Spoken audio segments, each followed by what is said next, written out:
नमस्कार दोस्तों, शुभ संध्या। मैं आपका दोस्त मित्र भाई आशुतोष मिश्रा एक बार पुनः आपके अपने YouTube चैनल विधिक जागरूकता में आपका स्वागत करता हूं, अभिनंदन करता हूं। और जैसा कि मैंने आपको बताया था कि मेरी कल से एक ये वीडियो लेक्चर सीरीज प्रारंभ हुई है, जो कि लैंडमार्क केसेस जो कि कॉन्स्टिट्यूशन के ऊपर आए हैं, landmark judgment honourable supreme court के उस पर है। उसी कड़ी में आज ये दूसरी वीडियो है। पहला जो आपने देखा ये ए के गोपालन वर्सेज स्टेट ऑफ मद्रास, जिसने नहीं देखा होगा डिस्क्रिप्शन में लिंक दे दूंगा, आप लोग देख लीजिएगा। ये दूसरा केस है इनरी बेरुबरी का, इसलिए आपसे निवेदन है कि आप लोग पेन और कॉपी अपने हाथ में रखिए, क्योंकि इसमें जो भी मैं जानकारी दूंगा वो काफ़ी क्रूशल होगी, आपके लिए काफ़ी इंपॉर्टेंट होगी और भविष्य में आपके लिए काफ़ी कारगर भी साबित होगी। तो आइए बिना विलम्ब किए आज का वीडियो प्रारंभ करते हैं। और आपसे एक स्मॉल निवेदन है, छोटा सा रिक्वेस्ट है कि अगर अभी तक आपने हमारे चैनल को सब्सक्राइब लाइक नहीं किया है तो सब्सक्राइब करके शेयर करिए, ताकि हमारा उद्देश्य जो है कि कोई भी व्यक्ति भारत में विधि से वंचित ना रहे, वो पूरा हो सके और हर व्यक्ति तक लॉ की अप्रोप्रिएट नॉलेज जो है वो पहुंच सके। तो दोस्तों, आज हम लोग बात करेंगे संवैधानिक परिप्रेक्ष्य में दूसरे महत्वपूर्ण जजमेंट की, क्योंकि जैसे भी हम कभी भी जब भी संविधान में पढ़ते हैं, पहला पढ़ते हैं हम प्रस्तावना। संविधान पढ़ने से पहले हमें प्रस्तावना पढ़ना आवश्यक है। और एग्जाम पर्पस से भी, एकेडमिक पर्पस से भी, जुडिशरी के पर्पस से, हर पर्पस से प्रस्तावना जो है काफ़ी महत्वपूर्ण होती है हर व्यक्ति के लिए, चाहे वो लॉ से रिलेटेड हो या ना हो। क्योंकि अगर आप संविधान की प्रस्तावना नहीं जानते हैं तो कुछ नहीं जानते हैं। और अगर आप संविधान की प्रस्तावना पढ़ेंगे तो आप इनरी बेरुबरी यूनियन का केस आप जरूर पढ़ेंगे। आज इनरी बेरुबरी यूनियन जो कि 1960 का केस था, जिसमें ऑनरेबल सुप्रीम कोर्ट ने अपना कुछ लैंडमार्क जजमेंट दिया था, उसके संदर्भ में हम चर्चा करेंगे। तो आइए शुरू करते हैं। Let's start it without any delay. दोस्तों, सबसे पहले बात कर लेते हैं कि इनरी बेरुबरी का मामला जो है वो 7 जजों की कॉन्स्टिट्यूशनल बेंच ने, ऑनरेबल सुप्रीम कोर्ट की 7 जजों की कॉन्स्टिट्यूशनल बेंच ने डिसाइड किया था अपने 4-3 के बहुमत से, जिसमें justice B Sinha, justice A S Shah, justice K Deshpande, justice K S Rao, justice M Hidayatullah, justice P Gajendragadkar और जस्टिस यस दास, इतने लोग उस बेंच में शामिल थे। और सबसे पहले आइए बात कर लेते हैं कि ये बेरुबरी है क्या। तो केस को शुरू करने से पहले इसका हिस्टोरिकल बैकग्राउंड जानना बहुत आवश्यक है। तो आपकी जानकारी के लिए हम बता दें कि जो बेरुबरी है वो ना कोई व्यक्ति है ना कोई संस्था है, ये एक स्थान का नाम है। और ये जो विवाद था ये भारत पाकिस्तान के बंटवारे के समय उत्पन्न हुआ। जैसे कि आप लोगों को पता हो कि जब डेमोक्रेशन की बात आई थी, भारत पाकिस्तान के बीच में सीमांकन की बात आई थी, तो रेडक्लिफ को बुलाया गया था इंग्लैंड से भारत और पाकिस्तान का बंटवारा करने के लिए और बाउंड्री बनाने के लिए।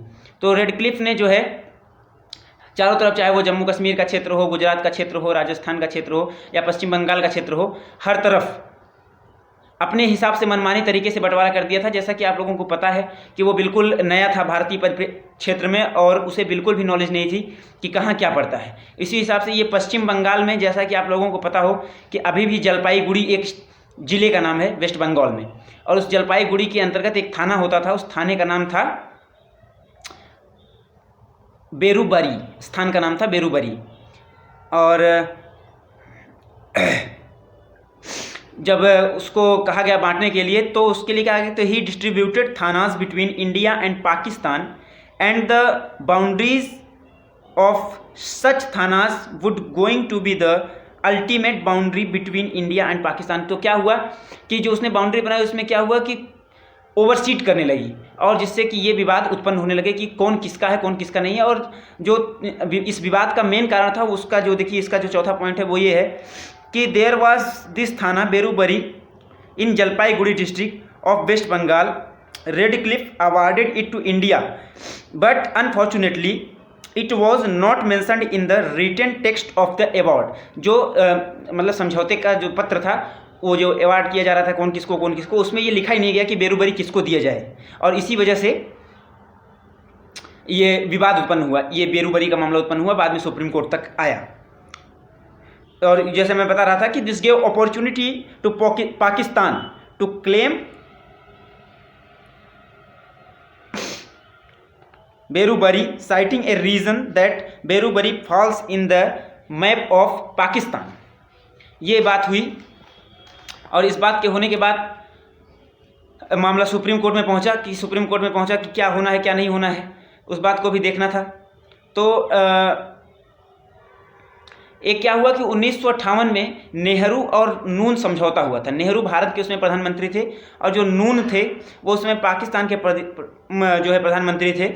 नाम था Feroz Shah Noon, was the PM of Pakistan in 1958 और उनके बीच में समझौता हुआ था। ये विदेश मंत्रालय स्तर की वार्ता थी जिसमें ये समझौता हुआ था और इस समझौते पर ये गवर्नमेंट ऑफ वेस्ट बंगाल की विल के अगेंस्ट में जाकर के ये निर्णय लिया गया कि आधा आधा बंटवारा होगा, थोड़ा भाग बेरूबारी का पाकिस्तान में चला जाएगा और जो इंडिया के कब्जे में हो इंडिया रिटेन करेगा। और after the criticism of that agreement the union government decide to refer matter to the Supreme Court. That why the case named as in re Berubari Union, क्योंकि मामला यूनियन वर्सेस यूनियन हो गया इसलिए ये union इसका नाम दिया गया बाद में।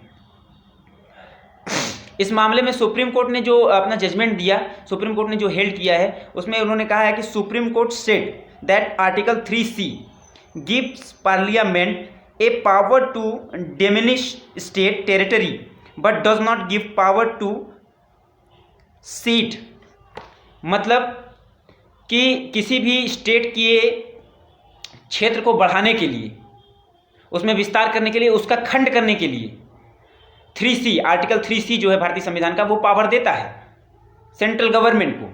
लेकिन सेड मतलब कि किसी चीज़ को कम करने के लिए, किसी चीज़ के भाग को काट करके अलग करके दूसरे को देने के लिए ये पावर जो है भारतीय संविधान का आर्टिकल 3C जो है वो नहीं देता है। mere exercising of power under article 3 is not sufficient. Parliament has to bring an amendment to the constitution using power and procedure mentioned in article 368। तो इसमें कहा गया कि अगर पार्लियामेंट ये करना चाहती है, क्योंकि क्या है कि अभी आपको मैं बताऊंगा इसके लिए क्यों करना चाहती है और संविधान में इसके संदर्भ में क्या प्रावधान है, अभी उसको मैं बताऊंगा। क्योंकि इस मामले में जितने भी एक्ट थे, मतलब कि जितने भी आर्टिकल्स इन क्वेश्चन थे या जिन जिन आर्टिकल पर चर्चा हुई थी वो भी मैं आपको लास्ट में बताऊंगा। तो it should be noted that amendment using article 3 can be done by an ordinary majority but using the power of article 368 it will needed special majority under article 368। तो इसके बाद क्या हुआ, जब सुप्रीम कोर्ट का ये जजमेंट आया और साथ ही साथ क्यों आर्टिकल 1 में क्या कहा गया है, भारत राज्यों का एक संघ हो गया। India that is Bharat is A union of state will be the union of states, ये कहा गया आर्टिकल 1 में। ये संघात्मक जो राज्य की परिकल्पना है उससे है। और जो भारत की संविधान की प्रस्तावना है, प्रस्तावना में भी कहा गया हम भारत के लोग be the people of India, जो कि एक संघात्मकता की ओर इशारा करता है। तो इसके लिए जो है ये इन क्वेश्चन थे मामले, और इसीलिए जब ये क्वेश्चन एराइज हुआ वहाँ पर ऑनरेबल सुप्रीम कोर्ट में कि क्या अगर प्रस्तावना में ये बात आई है तो क्या is the preamble part of constitution और नॉट, ये क्वेश्चन आया। तो वहाँ पर सुप्रीम कोर्ट ने विचार विमर्श किया, इस पर चर्चा चली, बहस चली, और जजों ने जो है इस पर जस्टिस पी गजेंद्र गढ़कर ने अपना वर्डिक्ट देते हुए लिखा कि संविधान निश्चित तौर से संविधान निर्माताओं के मस्तिष्क की कुंजी हो सकती है, ये उनके मस्तिष्क की उपज हो सकती है, या ये कह सकते हैं कि ये पूरे संविधान की कुंजी हो सकती है, जिसके माध्यम से आप संविधान के अंदर क्या है, क्या कंटेंट है, किस उद्देश्य से संविधान बनाया गया है, इसे हम आप जान सकते हैं। लेकिन फिर भी हम प्रस्तावना को संविधान का पार्ट नहीं मानेंगे। इस बात को यहाँ नोट करिए, बहुत ही इंपॉर्टेंट है ये कि जस्टिस पी गजेंद्र गढ़कर ने यहाँ कहा कि हम प्रस्तावना को, हालांकि प्रस्तावना कॉन्स्टिट्यूशन के लिए या किसी भी ग्रंथ की प्रस्तावना जो होती है वो उसकी एक की होती है, वो उसके बनाने वाले के मस्तिष्क की एक उपज होती है, वो बताना चाहता है कि हम अंदर बृहद रूप में क्या लिख रहे हैं, वो एक छोटे से भाग में वहाँ पर लिखता है। लेकिन फिर भी हम प्रस्तावना को भारतीय संविधान का भाग नहीं मानेंगे।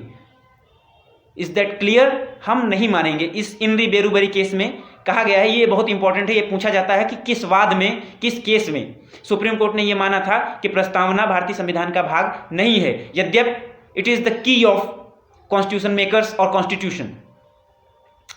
और उसके बाद फिर जो है इस जजमेंट के बाद पार्लियामेंट में 9th constitutional amendment act 1960 was conduct to give effect to agreement. Agreement को इफेक्ट करने के लिए जो एग्रीमेंट हुआ था प्रधानमंत्री नेहरू और नून के बीच में कि आधा जो है बेरोबरी आप में चला जाएगा और आधा हम कब्जे में है तो वो हमारे कब्जे में ही रहेगा।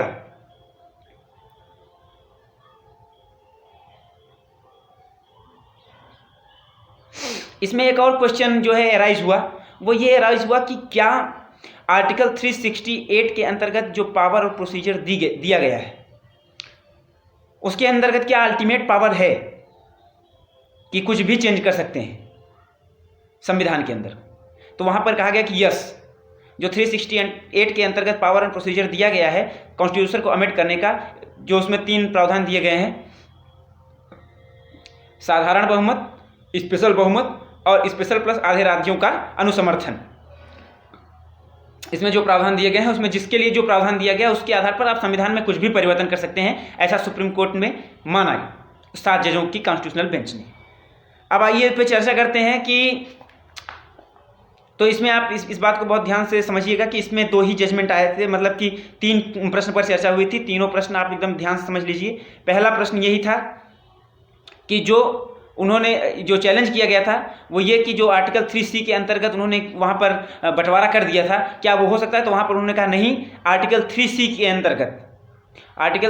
अंतर्गत जो पावर दिया गया है वो किसी स्टेट को, एक स्टेट को काट करके दूसरे स्टेट में मिलाने के लिए, 2 स्टेटों को काट करके तीसरा स्टेट बनाने के लिए, लेकिन वो टेरिटरी भारत के अंदर ही होनी चाहिए, मतलब वो भारत संघ का हिस्सा होना चाहिए, जो 3C में जो हम बात करते हैं। लेकिन वहाँ पर सेडिंग की बात नहीं की गई है, सेट करने की बात नहीं की गई है, यानी कि हम उसको काट कर किसी और को नहीं दे सकते हैं, ऐसा कहा गया। लेकिन अगर ऐसा करना चाहता है भारत, ऐसा करना चाहता है, पार्लियामेंट ऐसा करना चाहती है, तो उसके लिए आर्टिकल 368 के अंतर्गत जा करके अमेंडमेंट लाना होगा और अमेंडमेंट ला करके प्रोविजन उसके लिए करना होगा। और साथ ही साथ क्योंकि आप जानते ही हैं, अभी मैं आपको बता रहा हूँ कि इसमें कौन कौन से आर्टिकल्स पर चर्चा हुई थी, ये भी आपको जानना बहुत आवश्यक है। इसको आप नोट डाउन कर लीजिएगा, किस किस आर्टिकल पर चर्चा हुई थी। पहला था आर्टिकल 1, जैसा कि मैंने आपको बताया, क्योंकि उसमें कहा गया है जो एकात्मकता और संघात्मकता का मिक्स संविधान है भारत, दोनों गुणों से परिपूर्ण है, उसके लिए लेकर के आर्टिकल 1 में कहा गया है we the people of India that is Bharat